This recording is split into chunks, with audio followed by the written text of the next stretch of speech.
Nós estamos de volta com o Ver TV, que hoje conversa aqui com os nossos convidados sobre as leis que regulamentam o rádio e a televisão no Brasil. E nós terminamos o bloco anterior já tocando na questão da Constituição, nos artigos da Constituição que tratam da comunicação social e dizem diretamente respeito a essa regulação do rádio e da TV. O João ia falar alguma coisa naquele momento e eu acabei interrompendo. Não, era justamente dizer o seguinte, quer dizer, às vezes as pessoas falam assim, mas já vem o povo falar de lei, precisa mais lei, etc. Por que a gente está falando que precisa lei? Porque essa lei de 62 que existe, ela não coloca em prática os termos do que a gente decidiu em 88 na Constituição. Então, a Constituição estabelece regras simples, mas muito claras, que precisam passar a valer. Já são 23 anos, chegando a 24 anos aí da Constituição. Nós vamos ter várias comemorações. 50 da lei, daqui a pouco 25. 25 bodas da de prata. Constituição. Bodas de prata sem valer, né? É sacanagem, né? Tipo, 25 anos sem ser colocado em prática de verdade. Eu acho que faz 16 anos que tramita na Câmara na verdade, no Congresso, que eu acho que na Câmara já foi aprovado. O projeto, mais 20 é 91. Já. 91. O projeto da Jandira Fregali de regulamentação do artigo 221, né? O que diz o artigo 221, Mariana? Fala sobre a preferência pela finalidade educativa, artística, cultural e, na verdade, os princípios, de forma mais geral, da Constituição, né? da radiodifusão. Vou te poupar, nós vamos mostrar isso por escrito. Vamos na primeira. Nós destacamos aqui para que vocês discutam e comentem alguns dos itens desse capítulo da comunicação social. Vamos mostrar o primeiro. Olha, esse é o capítulo 5º da comunicação social. É vedada toda e qualquer censura de natureza política, ideológica e artística. Olha, ali eu acho que nós estamos numa virada, uma saída da ditadura militar e foi uma afirmação muito importante que a Constituição faz. A Constituição, ela veda expressamente toda e qualquer censura de natureza política, ideológica e artística. Isso tem um significado muito grande e isso está dentro de um contexto. Qual que é o contexto? É o próprio artigo 220 onde ele está. Então ele está falando de liberdade de expressão, está falando quais restrições são possíveis à liberdade de expressão, o que pode acontecer, o que não pode, mas está dizendo censura não pode. E acho que isso está muito de acordo também com a Convenção Americana de Direitos Humanos. O que a Convenção estabelece? Ela fala, ó, ninguém pode censurar previamente nenhum tipo de conteúdo, nenhum tipo de discurso. O que pode, e é óbvio que sim, é que você tem responsabilidade sobre o que você falou. Então você pode ser aplicado uma série de responsabilidades, o que eles chamam de ulteriores, portanto, depois do fato ocorrido. Isso não significa censura, ao contrário, significa só responsabilidade pelo que você fala. Agora, não há, Ana, não há liberdade absoluta, né? Claro Quer dizer, é vedada a censura, mas a própria Constituição estabelece em alguns limites. Evidente, agora falando nisso que o João acabou de falar, da responsabilidade da imprensa, inclusive, né?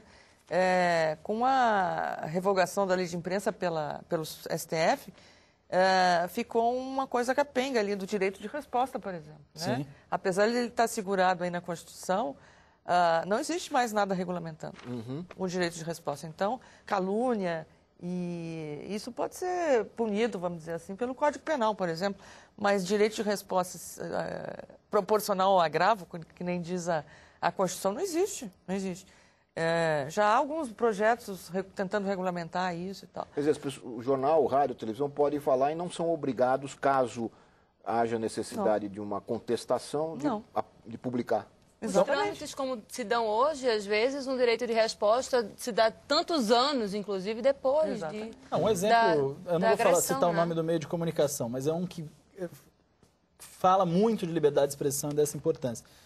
Eu abri outro dia esse jornal e havia ali um direito de resposta concedido depois de 13 anos. Isso que a Mariana está falando. As pessoas não lembram mais. Dependendo do agravo que aquilo ali foi feito, já destruiu a vida da pessoa que foi colocada. Lembremos o caso Estela Base, né? Que destruiu a vida das pessoas, que é um caso histórico na discussão sobre a ética na comunicação, em que os donos da escola foram acusados de pedofilia e só depois que foi, enfim, colocado que dele não era verdade e a vida dessas pessoas. Há pouco tempo eu vi um vídeo, falava que abriu uma xerox no interior e acabaram a vida das pessoas, destruiu a vida daquelas pessoas.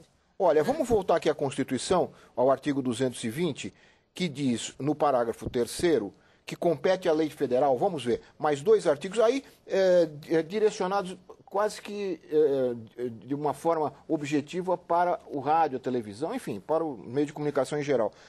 Compete à lei federal, está aí na tela, regular as diversões e espetáculos públicos, cabendo ao poder público informar sobre a natureza deles, as faixas etárias a que não se recomendem, locais e horários em que sua apresentação se mostra inadequada.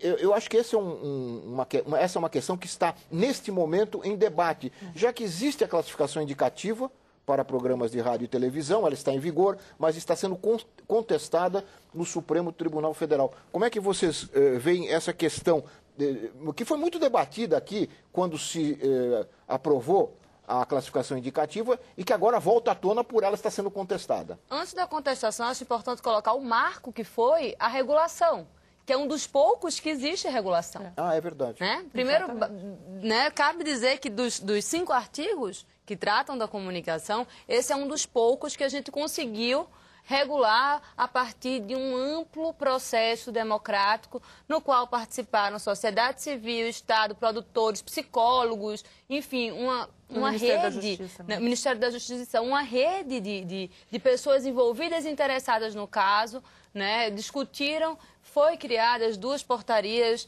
né, da classificação indicativa, que uma refere-se a jogos e a cinema, outra a televisão, é o manual da classificação indicativa. Então, essa foi uma grande vitória, um grande progresso, uma das poucas regulações existentes nesses 5 artigos. Então, é importante ressaltar que tudo que vier a retroceder nesse sentido, que possa vir a retroceder nesse sentido, está indo contra uma das poucas regulações que foram conquistadas. Eu tenho uma leitura assim, essa ação que foi impetrada junto ao Supremo. Eu tenho uma leitura assim, que é muito mais interesse mercadológico, de horários, de publicidade, do que qualquer preocupação com tutela do telespectador ou da população. É muito mais interesse mercadológico. Eu vou aproveitar, já que você falou nisso, eu vou aproveitar para pedir para colocar um trechinho do voto do relator, do ministro Toffoli, a respeito dessa discussão, atendendo aí a essa demanda mais recente contra a classificação indicativa. Vamos assistir um pequeno trecho do voto do relator.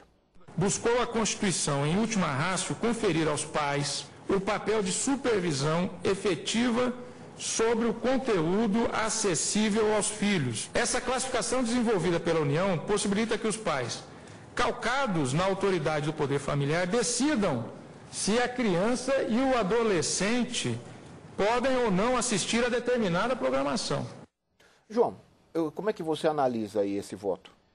Olha, me parece muito preocupante, porque data maxima venia, como eles gostariam de falar, o Supremo me parece estar uma leitura equivocada da Constituição. Muito preocupante, Lalo, porque a Constituição fala claramente na classificação indicativa, fala em faixas horárias, fala na questão de que cabe ao Estado proteger as crianças e adolescentes. O artigo 227, ele diz que cabe de forma máxima ao Estado, à família, à sociedade, etc.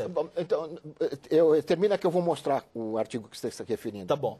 E acho que tem dois problemas. Primeiro, não é verdade que nós estamos propondo que o Estado substitua o pátrio poder. Não é verdade. Quer dizer, a manutenção da classificação indicativa não significa isso. A manutenção da classificação, da vinculação horária da classificação indicativa significa o seguinte: não vai ter, às 3 da tarde, programação que é voltada só para maiores de 18 anos. Vai ter, essa programação vai ser a partir de um certo horário. Se os pais de um menino de 11 anos vão querer que o moleque assista uma programação de 14, 16, isso interessa. É os pais que decidem, eles vão deixar ou não o pessoa ver. Mas nós estamos falando da televisão, nós estamos falando de um meio de comunicação que entra na sua casa sem pedir licença, que não é uma programação que você escolhe precisamente, você às vezes liga sem saber o que está passando. Você não tem os pais em casa todo o tempo e você precisa, sim, de uma organização de faixa horária justamente para que os pais possam exercer o seu pátrio poder. Quer dizer, indicação para o pai.